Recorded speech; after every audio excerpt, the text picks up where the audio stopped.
We hear the words environment and ecology thrown around all the time, right? But what's the real difference between them? And maybe more importantly, why does that distinction matter so much? Well, let's break it down. I mean, think about it. It's this huge, massive concept. We talk about protecting the environment, but what exactly are we talking about? Let's try and build a really clear definition, starting right from the beginning, from its very roots. And you know what? The root of the word is surprisingly simple. It comes from the French word environner, which just means to surround. And that's really the core idea here. Our environment is everything around us, all the stuff that influences and affects our lives. But okay, surroundings is a pretty broad term, isn't it? So let's explore what that actually means, from the scale of the room you're in right now, all the way up to the entire ozone layer. So right off the bat, it isn't just one thing. You gotta think of it as this massive, interconnected system. It's the physical stuff, the air, the water, the soil, and it's the biological stuff, the plants, the animals, even the microorganisms, all of it working together, all of it influencing life. And as you can see, the environment isn't just one thing. It's the aquatic world of an ocean, it's the terrestrial world of a forest, and hey, it's even the urban world of cities that we've built for ourselves. It operates at every single scale, from the tiniest microscopic level all the way up to the global. Okay, so if the environment is the what, all the surroundings, then how do we understand the how? How do all these different pieces actually interact with each other? Well, that brings us to our second key term, ecology. It's the science of connection. And once again, the secret is hiding right there in the word's origin. It comes from the Greek oikos, which means house, and logos, which means word or study. So ecology is literally the study of our shared house. It's the science that tries to untangle that incredibly complex web of relationships between all living things and the environment they call home. Here's a really simple way to think about it. And I love this analogy. The environment is the stage. It's the set, the props, the lighting.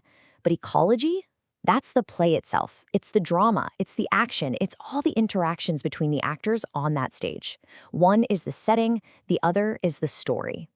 And this is where that action takes place. Back in 1935, a British ecologist named A.G. Tansley gave us the perfect word for it, ecosystem. He used it to describe these functional units where the stage and the play come together. An ecosystem is that community of interdependent organisms and the physical stage they live on, whether it's a tiny little pond or the entire Amazon rainforest. So, we've got our definitions down. But why does this all matter? Well, it matters because when you start writing these words into law, they suddenly gain real power. The legal definition of environment directly shapes how we protect it. For instance, let's look at the UK's 1990 Pollution Act. It defines the environment in these very direct, component-based terms. It's basically a list of physical things, air, water, and land. It's simple, and it's focused on the tangible stuff. But now, compare that to India's Act from 1986. It starts with the same list, water, air, land, but then it adds this crucial, absolutely game-changing element, the interrelationship.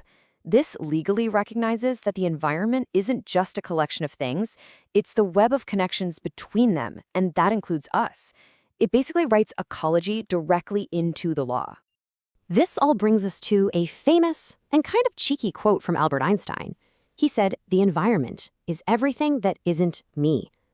And it's funny, but it perfectly captures the immense scale of what we're trying to define. If the environment is literally everything else, how on earth are we supposed to manage our relationship with it? And that is the crucial question, because how we answer it, how we define the environment, has massive real-world consequences. It shapes everything from how we understand poverty to how we create national policy.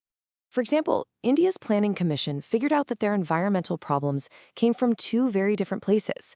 On one hand, you have issues that come from poverty, where people have to degrade their surroundings just to survive. And on the other, you have problems that come from the process of development itself, the unintended side effects of growth. A good definition has to be big enough to tackle both. This powerful metaphor from 1986 just shows the danger of getting it wrong. The environment isn't separate from us. It's the very foundation our development sits on. Harming it for some short-term gain is, well, it's basically an act of self-destruction.